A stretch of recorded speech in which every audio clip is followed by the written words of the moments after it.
Welcome back. 2012 has been quite the year in Canadian politics, from a strong opposition NDP to building closer ties with Asia.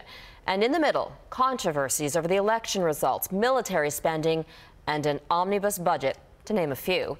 Shirley Engel takes a look back at the year that was in federal politics. It was another year for the political history books. The opposition finally found its voice. Our governments have worked very well together. As Stephen Harper used his majority to reshape domestic and foreign policy for years to come.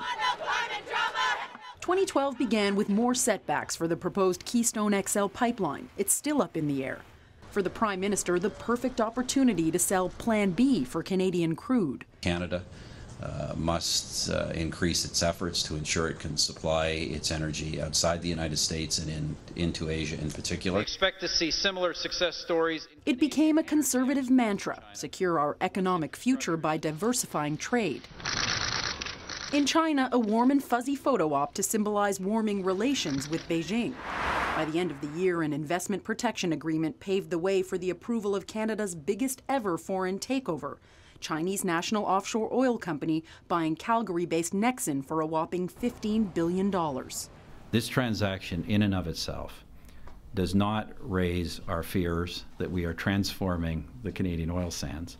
Amid warnings from the opposition our precious natural resources should not be trusted in foreign hands, the Prime Minister slammed the door on future investment from state-owned companies. How are foreign companies supposed to know what those rules are? How do you keep making up those rules as you go along?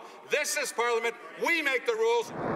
That and the F-35 debacle made for explosive question periods throughout the year. How could he allow Parliament to be intentionally misled? The opposition's repeated demands to go back to the drawing board to replace the aging CF-18s were ignored. Per unit purchase cost of the jets won't be known for some time. It wasn't until the Auditor General issued a scathing report about the ballooning cost and Defence Department hiding information from MPs that the Tories yanked the file out of the Defence Minister's hands. And we will immediately freeze the funding for the F-35s. It got worse. An independent audit this month showed the cost could be several times higher than the Conservatives let on. We have hit the reset button. Why no competitive bid, Mr. Speaker? But there was no reset button for the year's other controversies. The government spent a lot of time on damage control. The robocall scandal, thousands of voters receiving misleading calls during the 2011 election, remains a thorn in its side. Conservative wins are now being challenged in court. 800 complaints or so, cuts across pretty much the whole country. There were also showdowns in the House of Commons over two omnibus budget bills. The NDP, Liberals and Greens trying to block major changes, like raising the eligibility for old age security and scaling back environmental regulation. People will find it a long and arduous process, but we'll be putting a circle around the stain. It's still unclear how tens of thousands of job cuts in the public service will affect programs for Canadians.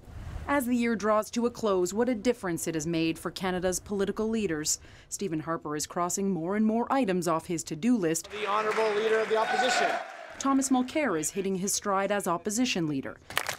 Though relatively limited in her power, Green Party leader Elizabeth May is a rising star, her party gaining popularity out west. I think we've proven that the Green Party is not a small blip.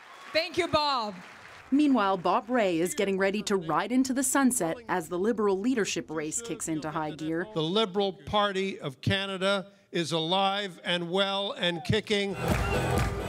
Frontrunner Justin Trudeau dominates the headlines, his celebrity shining a spotlight on a party in need of a shot in the arm.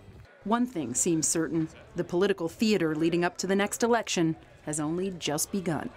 Shirley Engel, Global News, Ottawa.